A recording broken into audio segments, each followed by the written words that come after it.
Hello' ছাত্ৰ ছাত্ৰীসকল, welcome to my YouTube channel HU tutorial home. আৰু এইটো ভিডিঅ'ত আমি আজি শিকিম একদম সৰু সৰু বেছিক তিনিটা বস্তু শিকিম, তিনিটা চাৰিটা বস্তু শিকিম। ৰশ্মি, ৰেখা, ৰেখাখণ্ড, ঠিক আছে। বেছিক এটা বস্তু শিকিম আৰু প্ৰান্ত বিন্দুৰ বিষয়ে শিকিম।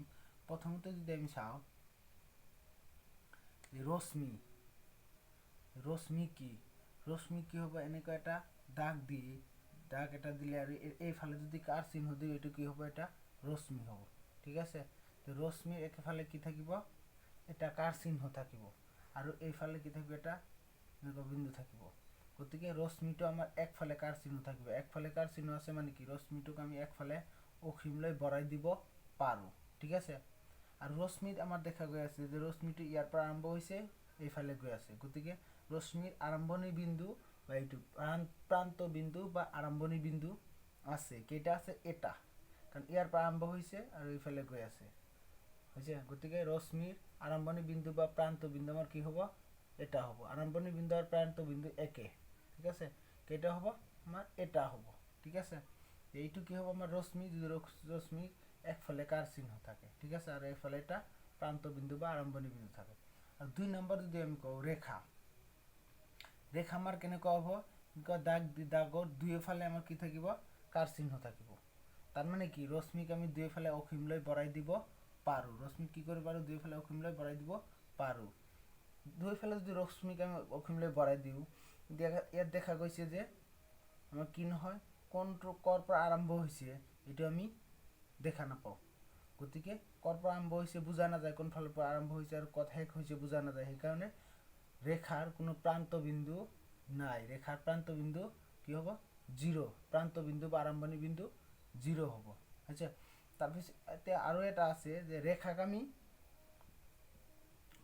আকৌ আমি 2 ভাগত ভাগ কৰিব পাৰোঁ। কেই ভাগত, 2 ভাগত, হৈছে। এটা হ'ব সৰল ৰেখা, বা ইয়াক সৰল ৰেখা বুলি কয়। আৰু এটা হ'ব কি, বক্ৰৰেখা। কি ৰেখা, বক্ৰৰেখা, ঠিক আছে। সৰল ৰেখা মানে কি, চিধা যিটো ৰেখা থাকিব এইটো কি হ'ব, সৰল ৰেখা। আৰু বক্ৰৰেখা মানে কি, এনেকুৱা বেঁকা থাকিব, দুইফালে কিন্তু কাৰ চিহ্ন থাকিবই, আৰু বেঁকা থাকিলে এইটো হ'ব আমাৰ বক্ৰৰেখা, ঠিক আছে। আকৌ সৰল ৰেখাক আকৌ আমাক কেইটা ভাগত ভাগ কৰিছে, 2টা ভাগত ভাগ কৰিছে। সৰল ৰেখাক আকৌ কেইটা ভাগত ভাগ কৰিছে, 2টা ভাগত। তেনেকে এটা হ'ব আমাৰ সমান্তৰাল সৰল ৰেখা, এটা হ'ব সমান্তৰাল সৰল ৰেখা, আৰু 2 নম্বৰটো আমাৰ কি হ'ব, অসমান্তৰাল সৰল ৰেখা। কি হ'ব, অসমান্তৰাল সৰল ৰেখা, ঠিক আছে। আকৌ সৰল ৰেখা 2 ভাগত ভাগ কৰিছে, অসমান্তৰাল সৰল ৰেখা।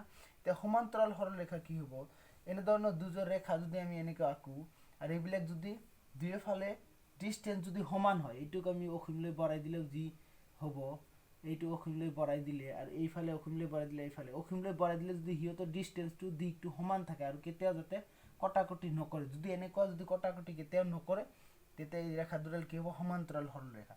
আৰু ইয়াৰ ওলোটা যদি কটাকটি কৰে, এইটো এটা আৰু বাকী এটা এনেকৈ বেঁকাকৈ যদি আঁকি দিওঁ, এইটো কি হ'ব, সেইফালে আহি কটাকটি কৰিব, এইফালে আহি কটাকটি কৰিব, এইফালে কটাকটি নকৰে, এইফালে বাঢ়ি যাব, কিন্তু এইফালে আহিলে কি হ'ব, কটাকটি কৰিব। তাৰমানে এইটো কি হ'ব, অসমান্তৰাল সৰল ৰেখা। আমি একদম শ্বৰ্টকাটকৈ যদি কওঁ, দুয়োফাল ৰেখা অসীমলৈ বঢ়াই দিলে যদি কটাকটি নকৰে, সমান্তৰাল সৰল ৰেখা, আৰু যদি কটাকটি কৰে, অসমান্তৰাল সৰল ৰেখা, ঠিক আছে। তাৰপিছত যদি আমি চাওঁ সমান্তৰালৰ পিছত, তাৰপিছত আমি যদি চাওঁ, তাৰপিছত আমাৰ কি আছে ইয়াত, ৰেখাখণ্ড। ৰেখাখণ্ডই কি বুজাইছে, ৰেখা এটাৰ কি হ'ব, এটা খণ্ড। এনেকুৱা যদি আঁকি দিয়া হয়, সেইটো হ'ব ৰেখাখণ্ড। তাৰমানে ৰেখাৰ এটা কি হ'ব, খণ্ড। এতিয়া চাব লাগিব যে ৰেখাৰ কোনো দুয়োফালে কাৰ চিহ্ন, ৰেখাখণ্ডৰ দুয়োফালে কোনো কাৰ চিহ্ন নাথাকে, ঠিক আছে। সেইকাৰণে ৰেখা এইফালৰ পৰা আৰম্ভ হৈছে, এইফালৰ পৰা আৰম্ভ হৈছে যেন লাগে। সেইকাৰণে ৰেখাখণ্ডৰ প্ৰান্ত বিন্দু আমাৰ কি হ'ব, এইটো ৰেখাখণ্ডৰ প্ৰান্ত বিন্দু কেইটা হ'ব, আমাৰ 2টা হ'ব, ঠিক আছে। এইটো মনত ৰাখিব লাগিব যে ৰশ্মিৰ একফালে কাৰ চিহ্ন থাকে আৰু এইফালৰ পৰা আৰম্ভ হৈছে যেন লাগে, সেইকাৰণে ৰশ্মিৰ প্ৰান্ত বিন্দু বা আৰম্ভণি বিন্দু এটা। আৰু ৰেখাৰ দুয়োফালে কাৰ চিহ্ন থাকে, ইয়াক দুয়োফালে অসীমলৈ বঢ়াই দিব পাৰোঁ, আৰু ক'ৰ পৰা আৰম্ভ হৈছে কোৱা নাযায়, সেইকাৰণে ইয়াৰ প্ৰান্ত বিন্দু বা আৰম্ভণি বিন্দু নাই। আৰু ৰেখাখণ্ড কি হ'ব, ৰেখাৰ এটা খণ্ড, দুয়োফালে ইয়াৰ কি থাকিব, প্ৰান্ত বিন্দু বা আৰম্ভণি বিন্দু আছে, আৰু ইয়াক দুয়োফালে অসীমলৈ বঢ়াই দিয়া নাযায়। এইটো হৈছে লিমিট, ঠিক আছে। আৰু তাৰপিছত আমি কি কৰিলোঁ যে ইয়াত ৰেখাৰ কথা ক'লোঁ। ৰেখা কেই প্ৰকাৰ, দুই প্ৰকাৰৰ, সৰল ৰেখা চিধা চিধি ৰেখা আৰু বক্ৰ ৰেখা মানে বেকা ৰেখা, ঠিক আছে। আকৌ সৰল ৰেখাক দুই ভাগত ভাগ কৰা হৈছে, সমান্তৰাল সৰল ৰেখা, অসমান্তৰাল সৰল ৰেখা। গতিকে আজিৰ ভিডিঅ'ত এইখিনিয়ে। আৰু ভিডিঅ'টো চাই ভাল লাগিলে লাইক কৰিব, কমেণ্ট কৰিব আৰু চেনেলটো ছাবস্ক্ৰাইব কৰি দিব। ধন্যবাদ।